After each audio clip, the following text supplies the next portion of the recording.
अस्सलामुअलैकुम स्टूडेंट्स, उम्मीद करते हैं आप सब खैरियत से होंगे। So as we are discussing our chapter number 2, we will start in last lecture. Chapter 2 is the atomic structure. In the last lecture we will discuss about elements, structure of atoms, subatomic particles, subatomics and discovery of electron. If I repeat the last lecture, there was a scientist, Greek scientist Democritus. He was told us that all the matter is made up of atom, and in his Greek language he used atom because atom means a means not and tom means cut. Atomic means not cut. Atom means not divided, not subdivided, and it is the smallest particle. After that, some of the scientists discovered that atom is not the smallest particle, but there are also some atomic particles in the atom, present in the atom, which are called electron, proton and neutron. After this, we was discuss about discovery of neutron. A scientist J.J. Thomson, who tell us about through the discharge tube there are the radiations which has a negative charge called through the cathode rays which are called electrons. Now we will come to our lecture, discovery of proton and discovery of neutron. We discuss about its property and its discovery. Discovery of proton. A scientist in 1886, Goldstein, works on the discovery of proton. He told us that he works on, first of all, atom. He said that atom is a neutral particle with a chargeless particle. If you remember, in the last lecture we discussed that electron have negative charge. Isn't it weird? How is it possible? And today we said that atom is a neutral particle. लेकिन atom के पास electron है और electron पे negative charge है. चलो अब इस बात को हम समझते हैं ये किस तरह. तो देखिए स्टूडेंट्स, हमारे पास है कि एटम, ठीक है, इसके अंदर होता है एक प्रोटॉन और एक होता है न्यूट्रॉन, ठीक है. ये हमारे पास था न्यूक्लियस. इसके ऊपर एक शेल है जिसमें होते हैं इलेक्ट्रॉन. शेल तो काफ़ी सारे होते हैं लेकिन हम एक की बात करते हैं. तो ये होता है हमारे पास इलेक्ट्रॉन. जितने एटम में प्रोटॉन होंगे उतने ही हमारे पास इलेक्ट्रॉन होंगे, यानी number of proton is equal to number of electrons, ठीक है. And proton carry the positive charge and electron carry the negative charge. इस पॉइंट में हमारे पास जो प्रोटॉन है और न्यूट्रॉन है वो अहमियत के हामिल हैं. अब देखें, जैसे बताया कि number of proton number of proton is equals to number of electron. Number of electron. अब देखिए हमारे पास एक है प्रोटॉन, ये यानी इसका प्रोटॉन का मतलब होता है पॉजिटिव साइन, और हमारे पास एक है इलेक्ट्रॉन यानी एक है नेगेटिव साइन. अब जब पॉजिटिव नेगेटिव से कैंसिल हो गया तो ये हमारे पास ज़ीरो हो गया, मतलब हमारे पास कोई चार्ज नहीं बचा. ज़ीरो नहीं हुआ मतलब कोई भी चार्ज नहीं बचा. तो यानी atom is a whole is neutral. Understood. अब इससे ये तो पता लग गया था कि हमारे पास क्योंकि इलेक्ट्रॉन नेगेटिव चार्ज है, ठीक है, लेकिन दूसरा ऐसा कौन सा चार्ज है जिसकी वजह से atom is a whole neutral. आइए स्टूडेंट्स देखते हैं ये कैसे हुआ. तो ये हमारे पास डायग्राम आती है.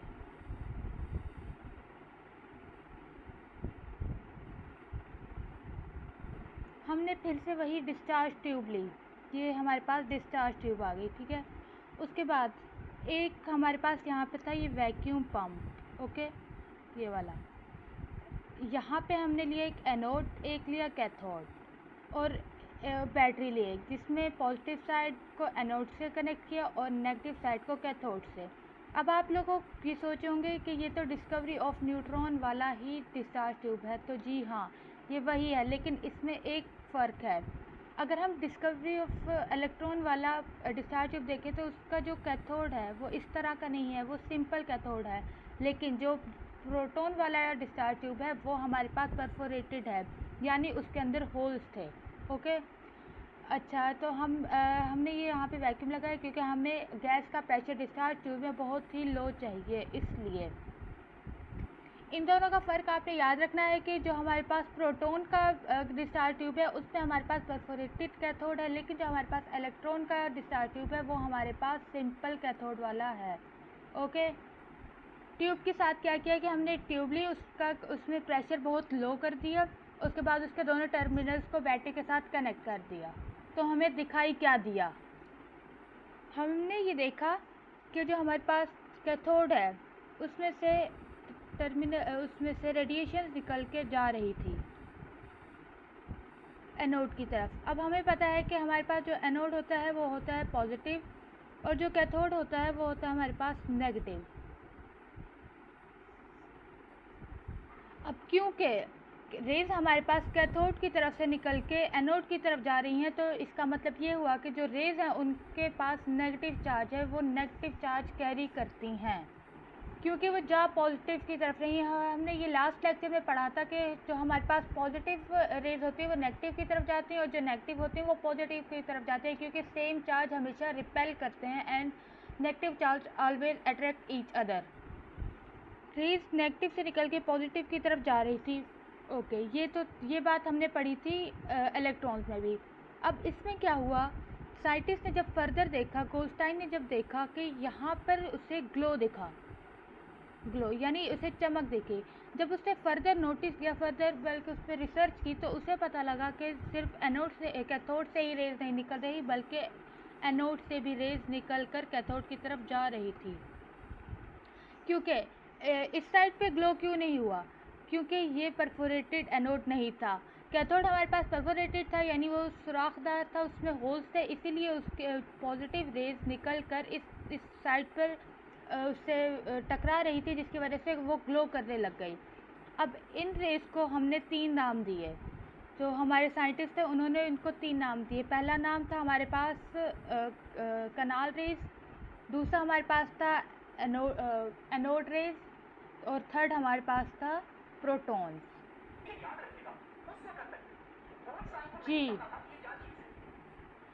ठीक है, तो हमारे पास 3 नाम आ गए प्रोटॉन्स के, प्रोटॉन, कनाल रेज़ और एनोड रेज़। अब हमारे पास ये अगर लॉन्ग क्वेश्चन भी आएगा तो ये तीनों नाम से आ सकते हैं, डिस्कवरी ऑफ प्रोटॉन्स या डिस्कवरी ऑफ एनोड रेज़ या डिस्कवरी ऑफ कनाल रेज़। ठीक है, उसके बाद हमारे पास एक और साइंटिस्ट है रदरफोर्ड, उन्होंने इसके ऊपर मज़ीद काम किया, तो उन्हें पता लगा कि जो हमारे पास एनोड की तरफ से निकलने वाली रेस थी वो एक अदद प्रोटॉन रखती थी, यानी वो हाइड्रोजन एटम थी। क्यों, क्योंकि जब हमारे पास एक हाइड्रोजन होता है वो अपना चार्ज लूज़ कर देता है, उसके ऊपर एक पॉजिटिव चार्ज आ जाता है, इलेक्ट्रॉन लूज़ कर देता है, उसके ऊपर पॉजिटिव चार्ज आता है, जिसकी वजह से वो प्रोटॉन कहलाता है। एक्चुअली ये जो हमारे पास प्रोटॉन था, हाइड्रोजन था, ये एनोड से निकलने वाली रेस थी, जब ये कैथोड की तरफ जाती हैं तो ये चार्ज लूज़ कर देती हैं, जिसकी वजह से हमारे पास ग्लो हुआ था कैथोड की साइड पर।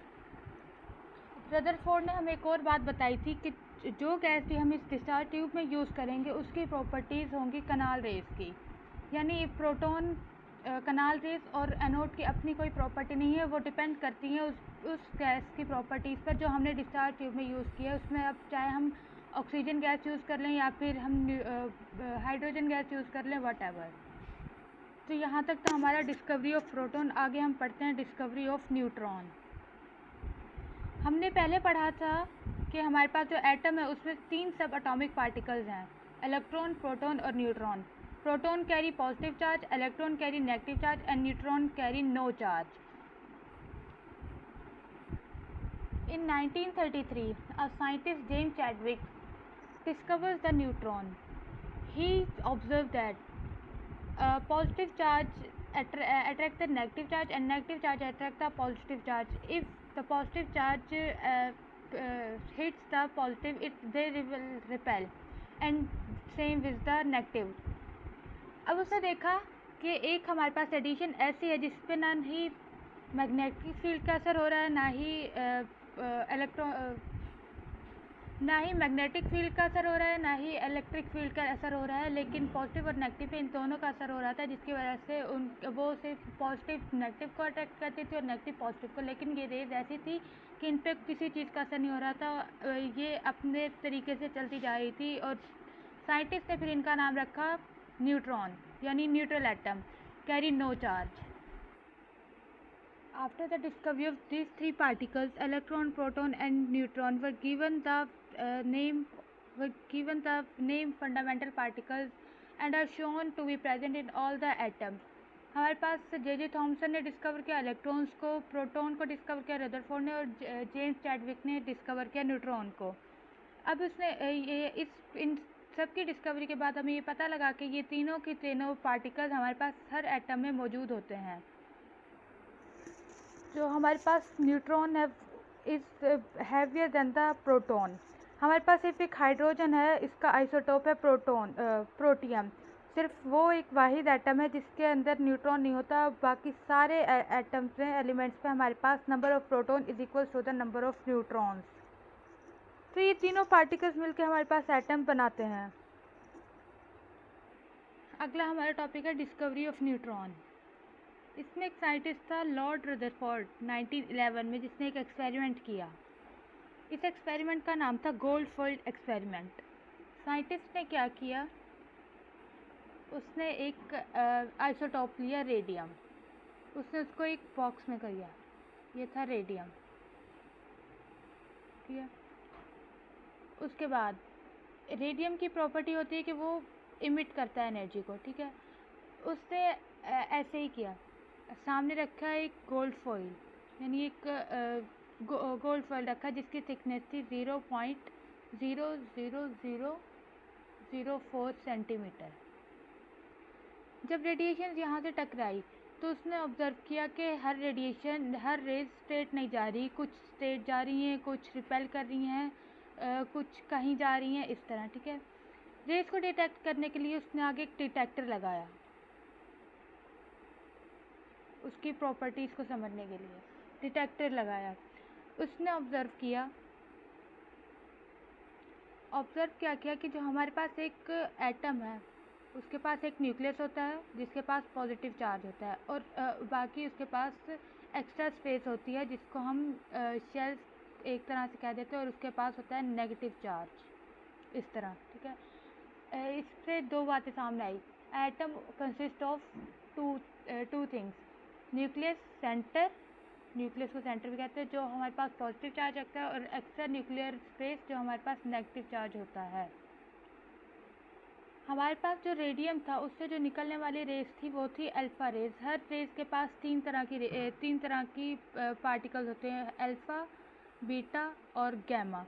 ये जो रेस थी वो थी अल्फ़ा, जो कि हमारे पास आगे जाके गोल्ड फॉइल से टकरा रही थी और आगे अपना एक रिफ्लेक्शन दे रही थी, अपनी डायरेक्शन बता रही थी वो किस डायरेक्शन में जाएंगी, जो कि हमें पता लग रहा था डिटेक्टर से।